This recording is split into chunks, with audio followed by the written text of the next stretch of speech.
বাংলাদেশে ইলেকশনের যে উত্তেজনা চরমে। এতকাল ধরে যে সম্ভাবনার অশনির সংকেত যারা দেখেছে, তারাও আজকের দিনে এসে চিন্তা করছে যে নির্বাচন তো হয়েই যাচ্ছে। আর নির্বাচন হওয়া মানেই তো বিএনপি ক্ষমতায় আসা, এবং যেন ক্ষমতা নয়, একছত্র আধিপত্য নিয়ে মোর দেন 250, 250টিরও বেশি আসন পেয়ে তারা জয়লাভ করতে যাচ্ছে। এই হলো যারা দোদুল্যমান থাকে, উত্তেজনা থাকে, সকাল বিকাল সিদ্ধান্ত পরিবর্তন করে, তাদের বক্তব্য।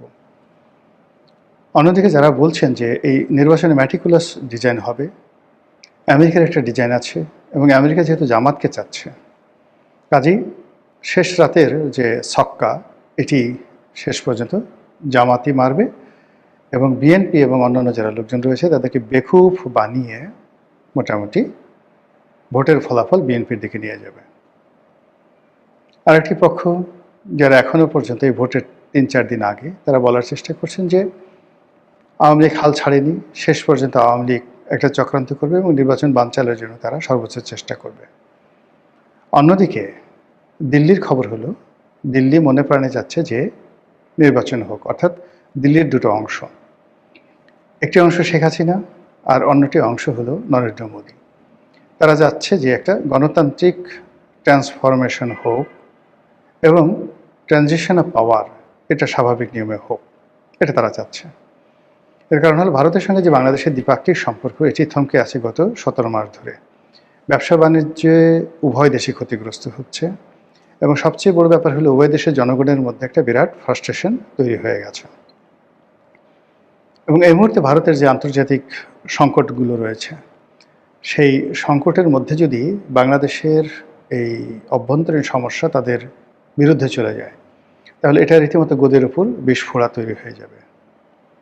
নরেন্দ্র মোদীর সঙ্গে অ্যাপস্টেন কেলেঙ্কারির সম্পর্ক, আমেরিকার সঙ্গে ভারতের টানাপোড়েন সম্পর্ক, পাকিস্তানের সঙ্গে উত্তেজনা, চীনের সঙ্গে উত্তেজনা, মালদ্বীপে তাদের কর্তৃত্ব হারানো, নেপালে তাদের কর্তৃত্ব হারানো, শ্রীলঙ্কাতে তাদের কর্তৃত্ব হারানো, সব মিলিয়ে ভারতের পররাষ্ট্র নীতি যেখানে তছনছ, সেখানে গত 17 মাস ধরে তাদের উপরে সবচেয়ে বড় খড়গটি চলে এসছে বাংলাদেশের সঙ্গে ভারতের খারাপ সম্পর্ক।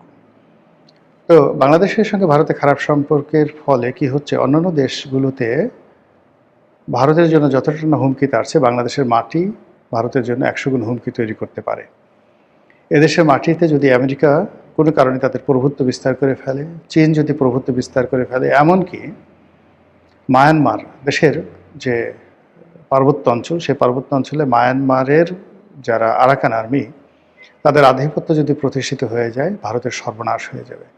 তো এই বিষয়গুলো মাথায় রেখে ভারত যে কোনো মূল্যে চাচ্ছে যে বাংলাদেশের সঙ্গে একটা সৌহার্দ্যপূর্ণ সম্পর্ক। তো সেই সম্পর্কটি ডক্টর মোহাম্মদ ইউনূসের সরকারের সঙ্গে যেহেতু হয়নি, আগামীতে সেটা হবে না। এই জন্য তারা মনে প্রাণে চাচ্ছে যে একটি নির্বাচন হোক। তো সেই নির্বাচনটি একেবারে দ্বার প্রান্তে। আর নির্বাচনের পরে আওয়ামী লীগ বিএনপির সম্পর্ক কেমন হবে, জামাতের সঙ্গে বিএনপির সম্পর্ক কেমন হবে, জামাতের সঙ্গে আওয়ামী লীগের সম্পর্ক কেমন হবে, এগুলোর উপরেও কিন্তু ভারত বাংলাদেশ সম্পর্ক নির্ভর করবে। আমরা এই মুহূর্তে যে মার্কেটে কথাগুলো শুনতে পাচ্ছি, সেটা হলো ভারত জামাতের সাথে সম্পর্ক রক্ষা করছে আর বিএনপির সঙ্গে বেশি সম্পর্ক রক্ষা করছে।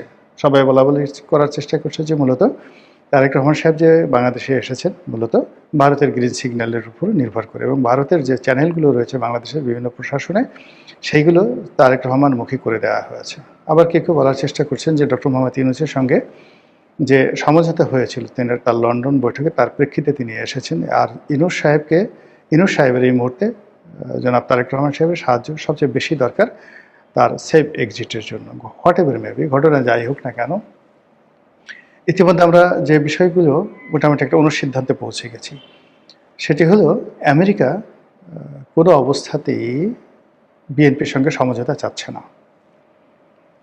আমেরিকার এই মুহূর্তের প্রথম পছন্দ আওয়ামী লীগ, দ্বিতীয় পছন্দ জামাত, এবং আমেরিকা চাচ্ছে যে জামাতকে ক্ষমতায় প্রতিষ্ঠিত করে জামাতের হাত ধরে আওয়ামী লীগ বাংলাদেশে আসুক। দ্বিতীয় যে সমস্যাটা, সেটা হলো ভারত চাচ্ছে বিএনপি ক্ষমতায় আসুক, বিএনপির হাত ধরে আওয়ামী লীগ ক্ষমতায় না আসলেও রাজনীতিতে ফিরে আসুক। এই দুটো সমীকরণ গত 17 মাসে মোটামুটি 90% সেটেলড হয়ে আছে। এখন আমেরিকার ম্যাটিকুলাস ডিজাইনে জামাত ক্ষমতায় আসবে, আর পরবর্তীতে জামাতের হাত ধরে আমেরিকার মধ্যস্থতায় আওয়ামী লীগ রাজনীতিতে আসবে এবং জামাত এবং আওয়ামী লীগ একত্র হয়ে বিএনপিকে কোণঠাসা করবে। এটা গেল একটা সমীকরণ। দ্বিতীয় সমীকরণটা হলো যে তারেক রহমান সাহেব ক্ষমতায় আছেন, তিনি ভারতের যে গ্রিন সিগন্যালে এসেছেন বা তিনি ভারতের উদারতায়, ভারতের সাহায্য সহযোগিতা নিয়ে তিনি ক্ষমতায় থাকবেন এবং তিনি শেখ হাসিনার জন্য একটি যাকে বলা হয় সেফ এক্সিট করে দিবেন এবং আওয়ামী লীগের জন্য রাজনীতি করার জন্য একটি পথ তৈরি করে দেবেন। বিনিময়ে দিল্লির মানে যাকে বলা হয় আশীর্বাদ তারেক রহমান সাহেবের মাথায় থাকবে। এই দুটো সমীকরণ। এখন এই দুটো সমীকরণ যদি আপনি বিচার বিশ্লেষণ করেন তাহলে সেখানে দেখবেন যে এখানে মাইনাসের খাতায় বিএনপি এবং জামাত দুটোই থাকছে। আমেরিকা যদি এখানে তাদের কুটচাল সফল করতে পারে তাহলে বিএনপির খবর আছে। দিল্লি যদি তাদের কুটচাল সফল করতে পারে তাহলেও জামাতের খবর আছে। এই গেল একটা। 2 নম্বর হলো যে যদি আমেরিকা সফল হয় তো সেক্ষেত্রে জামাতের সঙ্গে দিল্লি কিন্তু একটা সম্পর্ক স্থাপন করে ফেলেছে এবং আমেরিকা সফল হলে আওয়ামী লীগের জন্য ডবল বেনিফিট। ডবল বেনিফিট হলো যে তারা আমেরিকার মাধ্যমে জামাতের ঘাড়ে ভর করবে, আর দ্বিতীয়ত হলো দিল্লি কিন্তু জামাতকে মাইনাস করেনি বা দিল্লির জামাতকে তালাক দেয়নি। তারা তারেক রহমান সাহেবকে প্রেফারেন্স দিচ্ছে কিন্তু জামাতকে নিউট্রাল করে রেখেছে। যদি জামাত আপন ক্ষমতা বলে কৌশলে তারা ক্ষমতা লাভ করতে পারে তাহলে দিল্লির সঙ্গে তাদের সম্পর্ক খারাপ হবে না। কি জটিল একটা অবস্থা আপনি চিন্তা করেন। এবং সেক্ষেত্রে আওয়ামী লীগ ক্ষমতায় চলে আসবে বা রাজনীতিতে চলে আসবে পরবর্তী ধাপে দিল্লির এই কূটকৌশলে। তাহলে আপনি দেখুন যে দিল্লি এবং আমেরিকা বাংলাদেশে যে রাজনীতির বলয় তৈরি করছে এই মুহূর্তে বুলেটিন আকারে, মানে আগামী 6 মাসের জন্য, 3 মাসের জন্য, 1 বছরের জন্য সর্বোচ্চ। সেখানে বিএনপি এবং জামাত যাদেরকেই আপনি দেখতে পাচ্ছেন তাদের সাথে লেজ হিসেবে আমেরিকা এবং দিল্লি আওয়ামী লীগকে জুড়ে দিয়েছে। মানে যেভাবে একজনের কপাল পড়বে ঠিকই, কিন্তু যে ক্ষেত্রেই মানে বিএনপি আসুক বা জামাতি আসুক সেক্ষেত্রে আওয়ামী লীগের জন্য একটা উইন্ডো তৈরি করে দিয়েছে। দিল্লিও তৈরি করেছে, আমেরিকা তৈরি করেছে। এখন প্রশ্ন হলো যে আমেরিকা এবং দিল্লি তারা তো দীর্ঘদিন একসাথে থেকেছে, এখন তাদের মধ্যে বিরোধ কতটুকু? এখন তাদের বিরুদ্ধে মানে বিরোধ হলো আপেক্ষিক। ইউক্রেন যুদ্ধের নিষ্পত্তির উপর এবং ইরান যুদ্ধের নিষ্পত্তির উপরে কিন্তু আমেরিকা এবং ভারতের সম্পর্ক নির্ভর করবে এবং এই সম্পর্কটা লং টার্মে খারাপ থাকবে না। এর কারণ হলো ভারত এত বড় মার্কেট এবং আমেরিকাতে ভারতের এত বড় বিনিয়োগ, ওটাকে আসলে চ্যালেঞ্জ জানানোর মতো ক্ষমতা ডোনাল্ড ট্রাম্পের নেই। কাজেই তাকে ইচ্ছাই হোক অনিচ্ছাই হোক যেভাবেই হোক না কেন তাকে এখন সম্পর্ক স্থাপন করতেই হবে আমেরিকার সাথে, বা আমেরিকাকে সম্পর্ক স্থাপন করতে হবে ভারতের সাথে। তো সেই ক্ষেত্রে আপনি বাংলাদেশের রাজনীতিতে আগামীতে মানে আওয়ামী লীগের যে দহরম মহরম এটি আপনি স্পষ্ট বুঝতে পারবেন।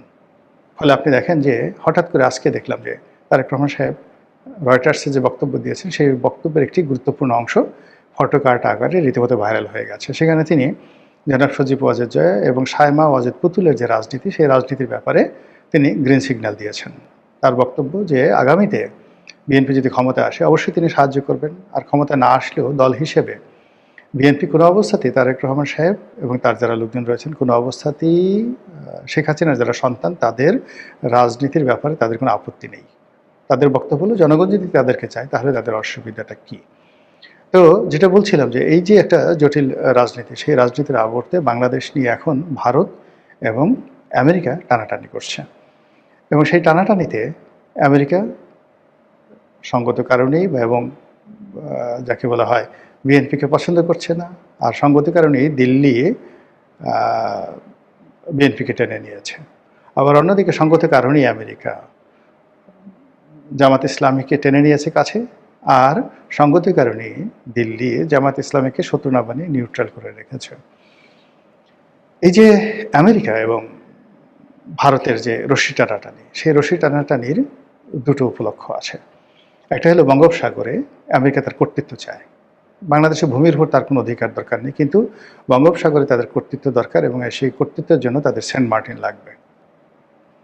এটি হলো তাদের মেইন দাবি, যেটি শেখ হাসিনা বলেছিল যে জীবন চলে গেল সেন্ট মার্টিন দেব না। ফলে তারা যা কিছু করছে আমেরিকার তাবেদার হয়ে যারাই আগামীতে ক্ষমতা আসবে বা এখন যারা আছে তারা যদি আমেরিকাকে রাজি খুশি করে ক্ষমতায় থাকতে চায় তাদেরকে সেন্ট মার্টিন দিতে হবে। দ্বিতীয় ধাপে তাদেরকে বার্মা অ্যাক্ট বাস্তবায়ন করতে হবে। এর কারণ হলো বার্মা অ্যাক্ট যদি তারা বাস্তবায়ন করতে পারে তাহলে তারা চীনের উপর যে প্রসার মানে যে প্রভাব বিস্তার করতে পারবে বার্মা অ্যাক্টের মাধ্যমে, এটা আর কোনোভাবে ইভেন বঙ্গোপসাগর দিয়েও সেটা সম্ভব নয়। তাদেরকে চীনের উপর যদি নিয়ন্ত্রণ প্রতিষ্ঠা করতে হয় অবশ্যই তাদেরকে এই বার্মা অ্যাক্ট বাস্তবায়ন করতে হবে। তো এই জন্য এই অঞ্চলে আমেরিকা অতীতে যে কোনো সময় চেয়ে বেশি নজরদারি করছে এবং তারা বিনিয়োগ করছে, স্বার্থ দেখাচ্ছে এবং নাক গলাচ্ছে। অন্যদিকে ভারত খুব ভালো করে জানে যে এখানে যদি আমেরিকা তাদের কর্তৃত্ব প্রতিষ্ঠা করে সেভেন সিস্টার থাকবে না। অধিকন্ত যদি এখানে চীন কর্তৃত্ব স্থাপন করে ফেলে, এমনকি এখানে যদি দক্ষিণপন্থী গ্রুপের উত্থান ঘটে তাহলে তাদের সেভেন সিস্টার থাকবে না। আসাম তো প্রশ্নই আসে না, আসাম এবং ত্রিপুরা থাকবেই না।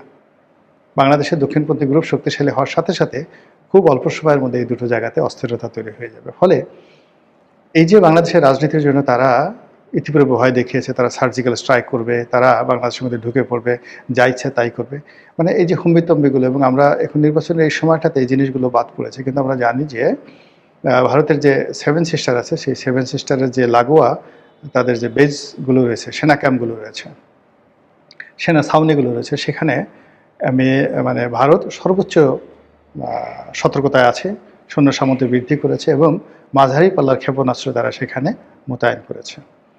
কাজেই এই যে বাংলাদেশকে নিয়ে তারা যে এখন টানাটানি করছে, ভারত টানাটানি করছে, আমেরিকা টানাটানি করছে, এই টানাটানি তাদের ব্যবসায়িক স্বার্থ, তাদের ভৌগোলিক স্বার্থ, তাদের রাজনৈতিক অস্তিত্ব, যার বলির পাঠা হতে যাচ্ছি আপনি আমি সকলে। আল্লাহ আমাদের সবাইকে হেদায়েত দান করুন এবং হেফাজত করুন। আসসালামু আলাইকুম রহমতুল্লাহি ওয়া বারাকাতুহু।